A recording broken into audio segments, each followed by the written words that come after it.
Hello, everybody. Welcome back. Today is December 27th.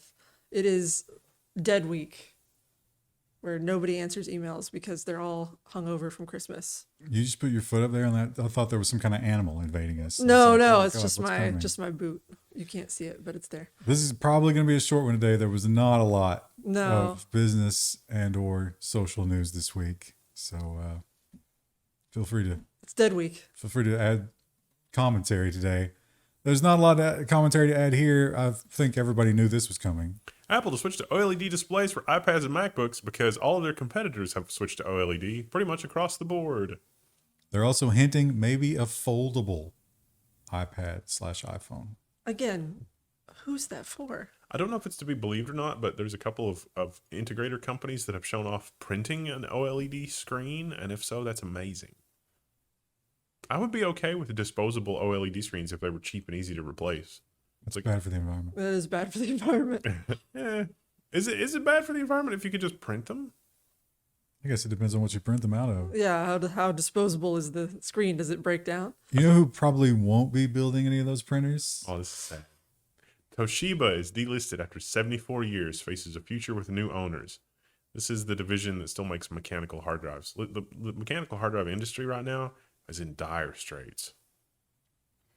They're going to try to reform. They said they were going to try to focus on some other aspects of the business. But MP3 players. I think actually they were going more for software No. management stuff. I have some enterprise class mechanical hard drives from Toshiba, and they are second to none. They're incredible pieces of engineering. The historians are going to look back and say they were able to do this with a copper coil and rare earth magnets. Those mad lads. Historians are going to be banging on that with a rock, trying to figure out what it was. If only they'd had all the wills from the historians' crypts. And a lot of shakeups in the tech world. Of course, this happens after every merger. We're told that it doesn't happen, and yet the evidence is just in front of our faces time after time. Microsoft announces more Xbox leadership changes as Activision's Bobby Kotick departs. I'm having a hard time taking Bobby Kotick leaving as a bad thing. He was a bit of a black mark, perhaps, that they did not want to keep. I can't remember. There was a guy at Bethesda that I don't like either. Todd Howard. Todd. Yeah. Oh yeah. Like how is somebody like that who is so blatantly like not good for games? He's good for business, I guess. Like I get that. They've resold Skyrim so many times. So he's bad for the thing that they should be good at, but really good for business. You just described the entire electorate. We're going to put Captain Poison in charge of the local water table. It's like His name is Captain Poison. That's just a nickname. Lead Waste McGee is going to be in charge of. And Chrissy, you asked the question, who wants foldable iPhones? Are those people real? Are these the same people that were purported to want 3D TVs and all the other fake waves of things that we saw? I just cannot answer that question in terms of this product. Who could possibly desire this? Wireless TVs use built-in cameras, near-field contact readers to sell you stuff you see on your TV. Every week there's a story where I'm like, this is the Killdozer story. this is it for me this week. We gotta do a skit where it's like Ron Popeil on one of these TVs, and we use AI to fake it because he passed away, unfortunately.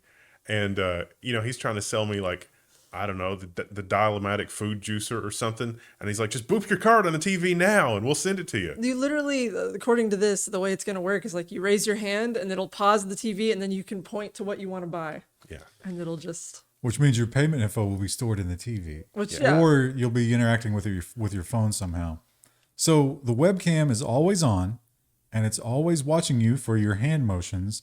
It's also always monitoring what's on the TV with AI so that it can then go to the web and try to find whatever that product is. Now, if that sounds wildly complicated and like it's going to add a ton of expense to the TV and that's not going to work out for them from a business standpoint, consider the cost to add just a credit card reader to the lower left-hand corner of your television.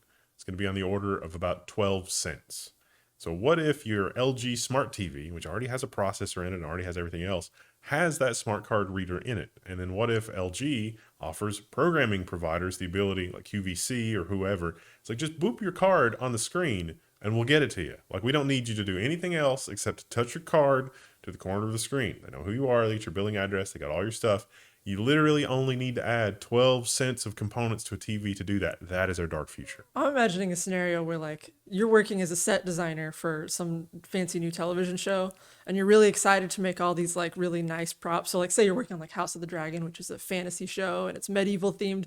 They're like, we need you to add a blender in the background of this scene because we're going to have this integrated into the television. It's like, but that doesn't really make sense for the setting or the characters. And it's like, no, you're going to put the blender in the background. What do you know what? You've got this period drama about the Victorian era. We need some Marvel characters. Yeah, that's what it's also going to turn into. Well, that's a little bit farther down our darker timeline, but why don't we just close the loop here on that kind of thing?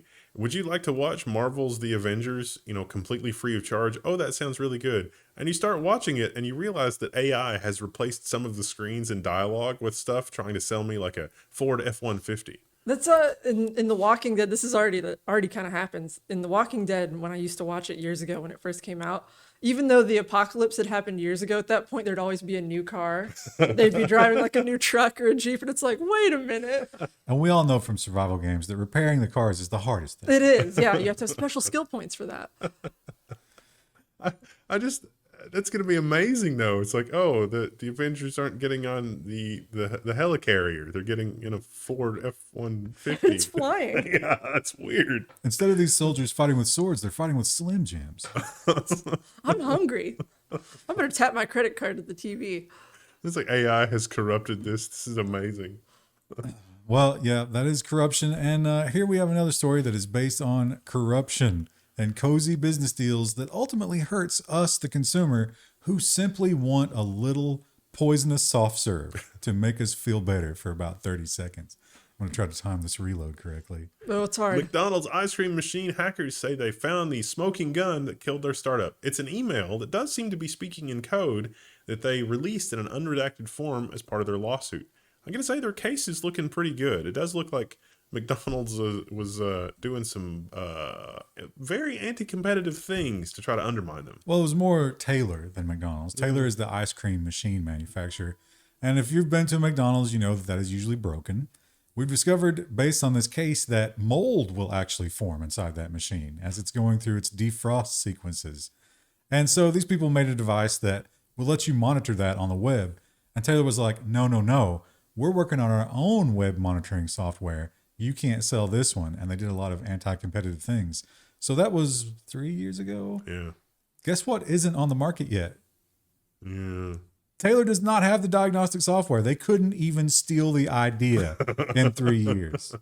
And so they have these internal emails that probably prove that that was a little anti-competitive and certainly anti-ice cream. Do you think McDonald's is angry about that? Because I would be. No, they're in on it because they get a cut. The franchisees are upset, but McDonald's corporate is on board with Taylor. Because So weird to me. McDonald's corporate makes a lot of money from Taylor, more so than the franchisees, which is the corrupt. I was thinking just, like you can't give your customer what they want. And that is soft serve ice cream. They're literally making more money not serving ice cream. It's crazy to me. I feel like that the guy that wrote Das Kapital was visualizing this situation when he wrote it.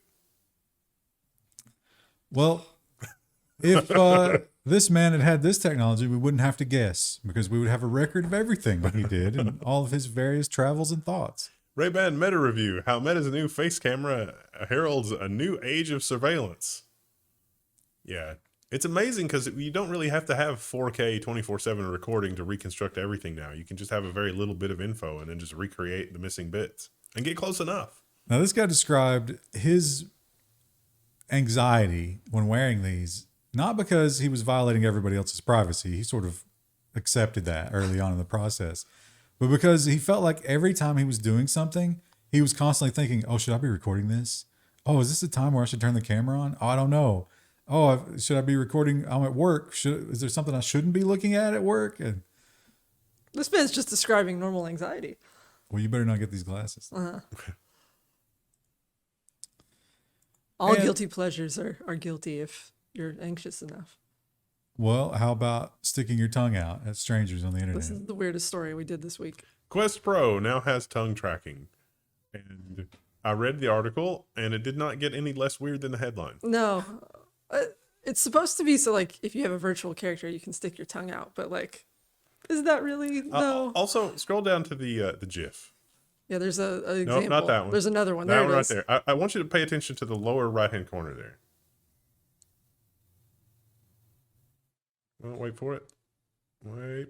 Oh, there you go. Oh, yeah, there you go. Was that a flash of furry I genital? don't know. I don't know. I saw it out of the corner of my eyes, and it was just like, no.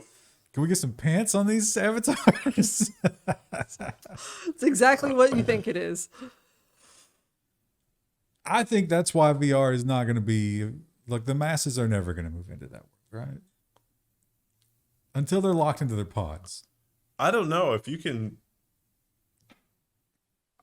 Okay. I mean, we have another story about that. So I'm. I didn't even remember that before I made that statement. But yeah, people maybe don't want that kind of thing. Maybe the people in charge of developing for VR aren't targeting the masses correctly.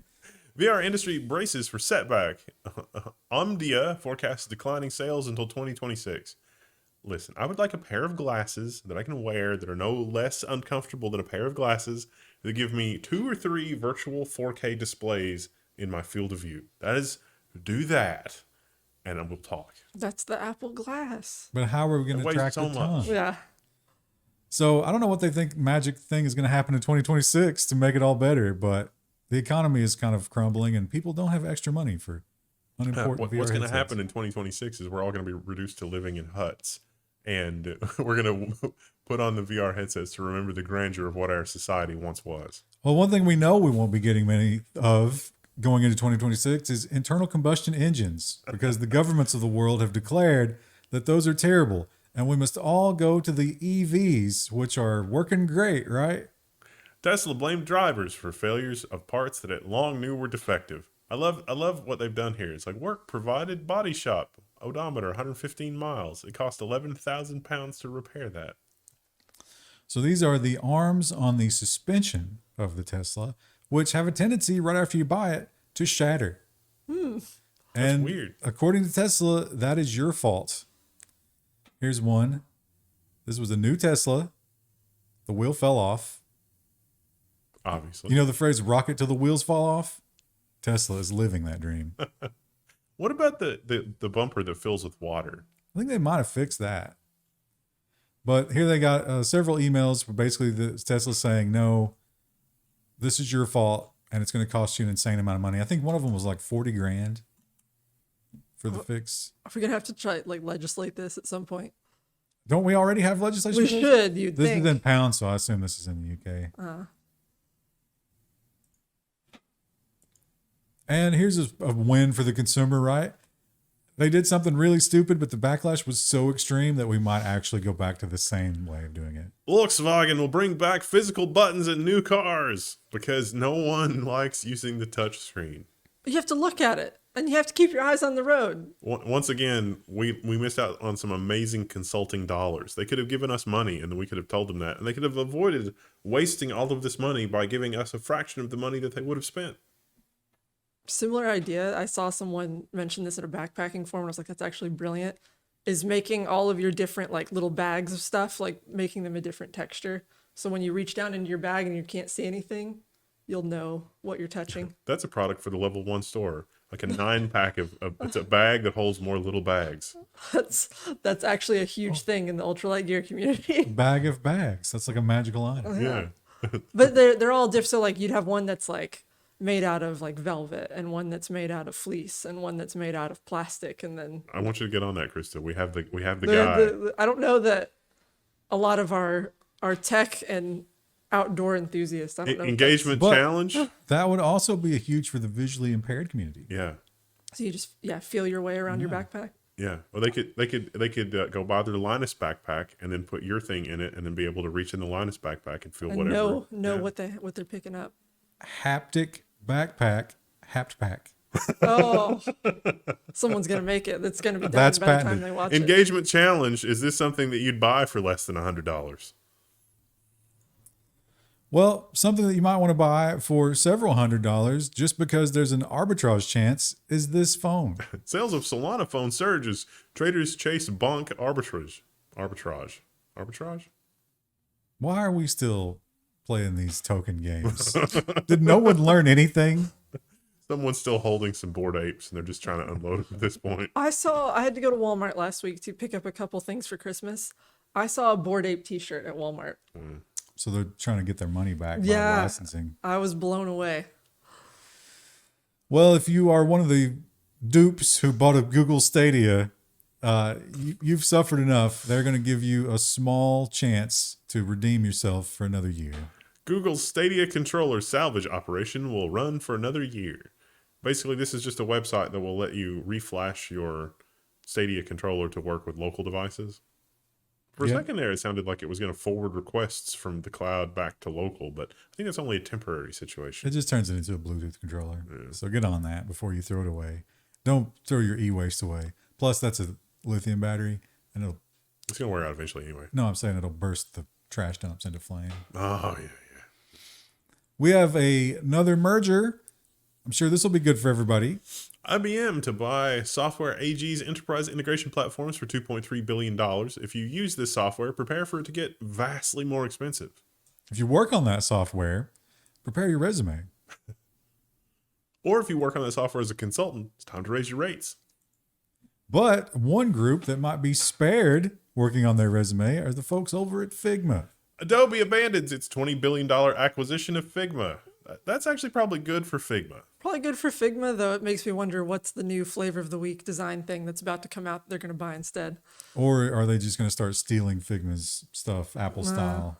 My favorite thing about Figma is that you could actually export CSS classes and styles with it, but nobody uses it correctly to do that. Well, people also don't seem to be using Twitch correctly. Or maybe they are using it correctly and it's getting too much attention. But last week, many of you pointed out in the comments, yes, we recorded in that beautiful window of time when everything was free, but it only lasted a day. Twitch rescinds policy that allowed artistic nudity, but in its wake has come a new thing, which is amazing, which is there are some streamers that are using software and AI or something, and they have black bars.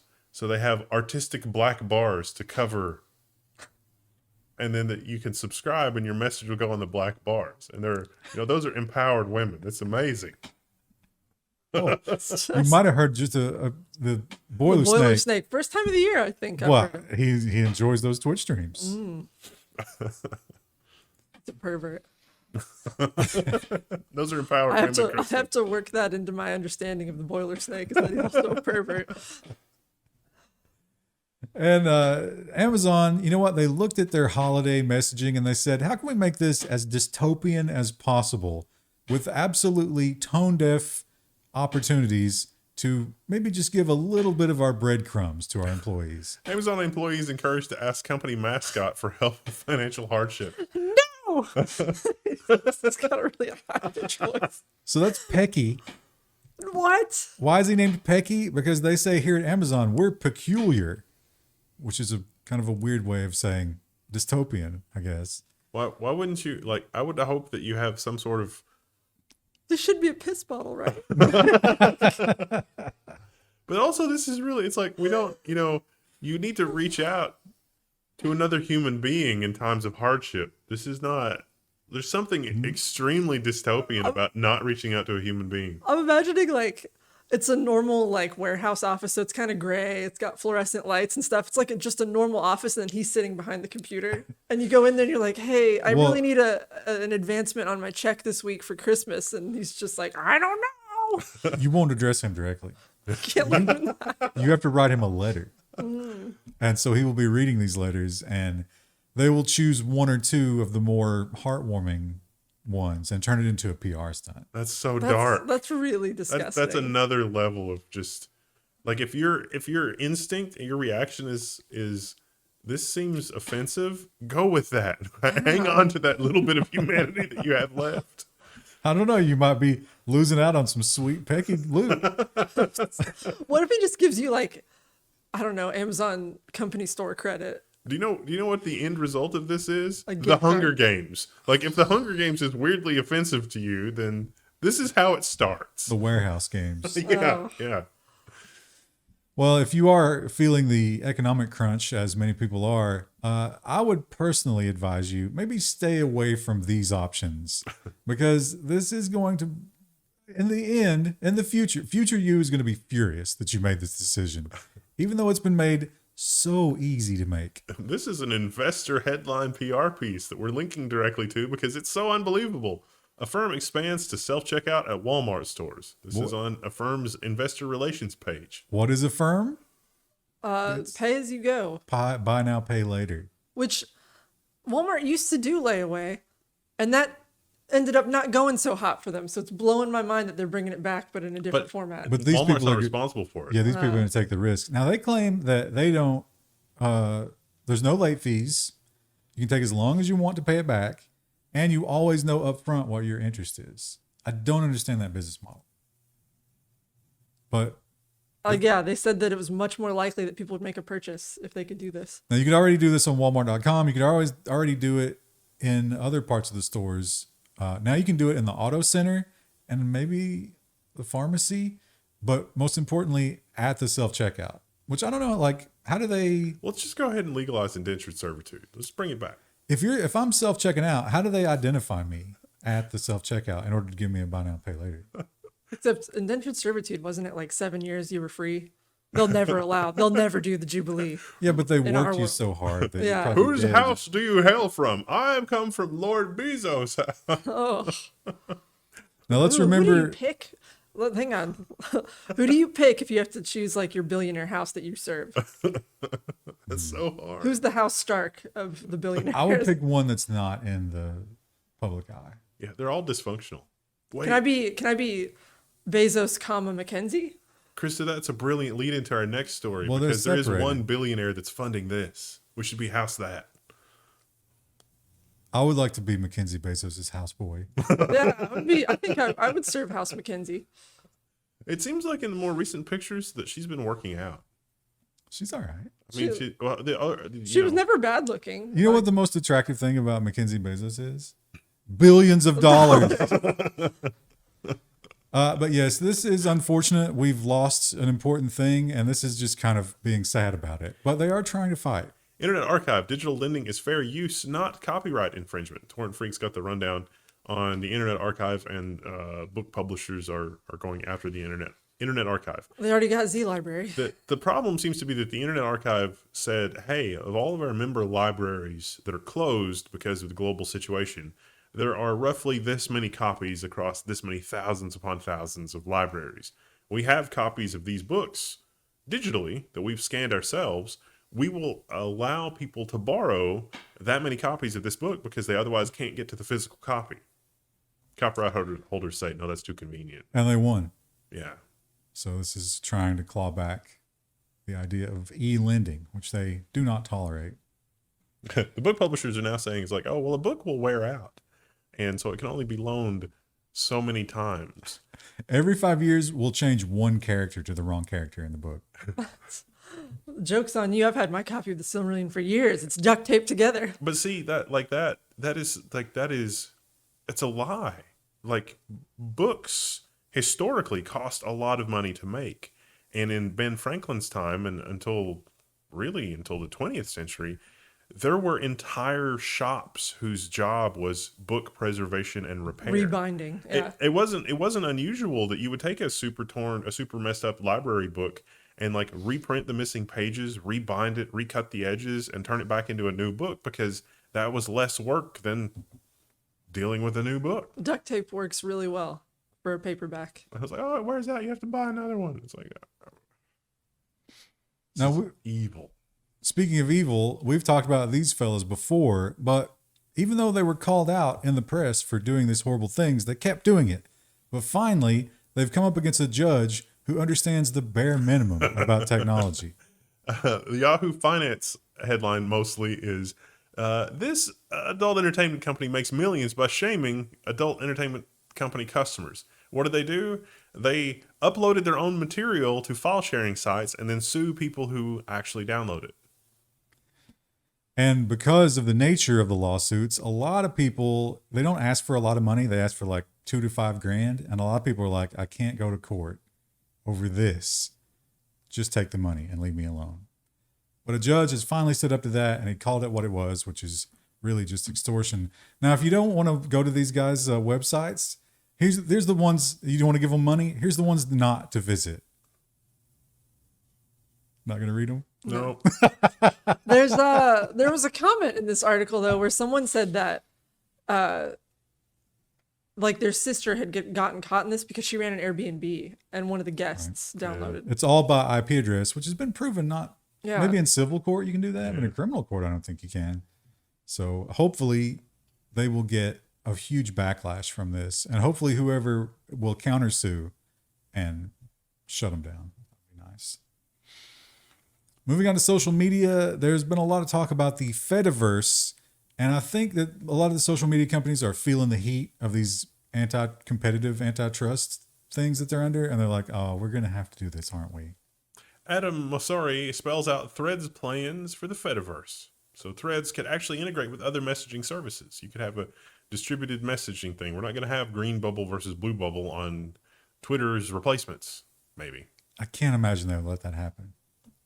Who would do the official Threads when there's going to be a open source third party that you can just move all your threads to?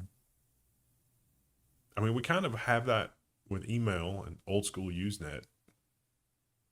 Kind of. Usenet is dead. I just saw Google is abandoning Usenet. Google Groups. So sad. Well, it's also sad that in Canada, Google has kowtowed to their evil government and saying that we have to subsidize the dying mainstream media somehow. But one company is not playing ball.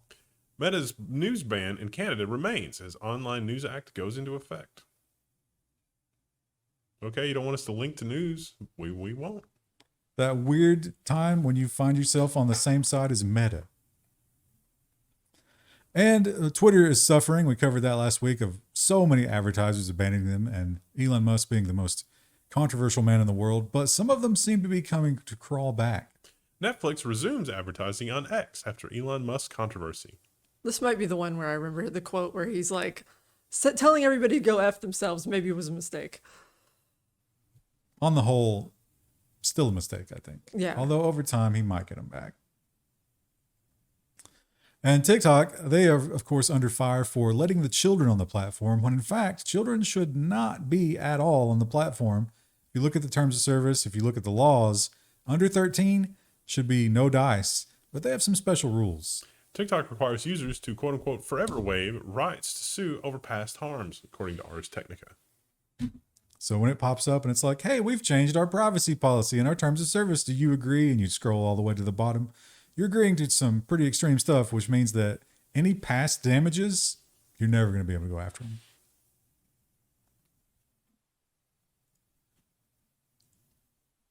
I did the wrong lead in previously. So just replay that in your mind. TikTok allowing under 13s to keep accounts, evidence suggests. So, well, we got a lot of evidence you're under 13. Let's keep going.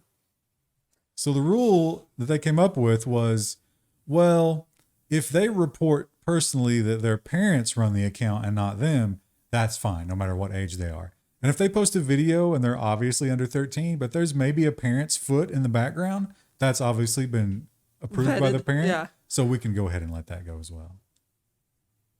There was one kid who has an insanely popular TikTok that they talk about here, who only TikToks getting ready for school. That's a huge thing. There's some, I stumbled into this late one night. I ended up watching a bunch of her back catalog for reasons unknown to me. There's this lady who's like an influencer now, and she goes to the Met Gala all the time. But like she started off just doing vlogs of her like getting ready to go to school, learning to drive. And now she's like in her 20s and she hosts the Met Gala. Well, there was a very popular under 13 account that was doing that. And that person would tag their videos with TikTok, please don't delete me. They knew they were violating the terms. And TikTok did not delete them. You could literally just go through the tag. Yeah. Why? Because they got so many views. Keeps people on the platform, I guess. Dark. And that wasn't the only people that got special treatment over at TikTok. TikTok staff told to avoid flagging problems with Amazon accounts.